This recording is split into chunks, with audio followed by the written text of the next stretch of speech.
నువ్వు ఎప్పుడు ఆడకూడని 4 dangerous games ఉన్నాయి బంగారం. ఏంటమ్మా అవి? మొదటిది సీక్రెట్ గేమ్. ఎవరైనా నిన్నేమైనా చేస్తూ ఇది అమ్మా నాన్నకు చెప్పొద్దు అంటే నువ్వు వెంటనే వచ్చి నాకు చెప్పాలి. మన మధ్య సీక్రెట్స్ లాంటివి ఏముండవు. రెండవది టచింగ్ గేమ్.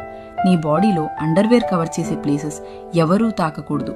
స్నానం చేయడానికి లేదా డ్రెస్ చేంజ్ చేయడానికి అమ్మ లేదా నాన్న మాత్రమే హెల్ప్ చేస్తారు. ఇంకెవ్వరూ ఆ ప్లేస్ టచ్ చేయకూడదు. మూడవది స్లీపింగ్ గేమ్. బయట ఉన్నప్పుడు నిద్రపోతున్నట్టు నటించడం. ఎందుకమ్మా? అలా చేయటం వల్ల నీ చుట్టూ ఏం జరుగుతుందో నీకు తెలియదు. కొన్నిసార్లు స్ట్రేంజర్స్ కూడా నీ దగ్గరకు వచ్చి ఏమైనా చేయొచ్చు. నువ్వు సేఫ్ గా ఉండాలంటే ఇంట్లో లేదా స్కూల్లోనే నిద్రపోవాలి. బయట నిద్రపోవడం సేఫ్ కాదు. చివరిది బ్రేవరీ ఛాలెంజ్. ఎవరైనా నువ్వు బ్రేవ్ అయితే అక్కడికి ఎక్కి జంప్ చెయ్యంటే నువ్వు వెంటనే నో, అది డేంజరస్ అని చెప్పాలి. బ్రేవ్ అంటే రిస్కీ పనులు చేయడం కాదు. సరేనమ్మా. Very good. నీకేం జరిగినా నాతో చెప్పుకోవచ్చు. నేనెప్పుడు నీకు సపోర్ట్ గా ఉంటాను. కొన్ని గేమ్స్ ఫన్నీగా కనిపిస్తాయి, కానీ అవి పిల్లలకు అస్సలు సేఫ్ కాదు. ఈ విషయం ప్రతి పేరెంట్కి తెలియాలి. చైల్డ్ సేఫ్టీ కంటే ముఖ్యమైనది ఇంకేమీ లేదు.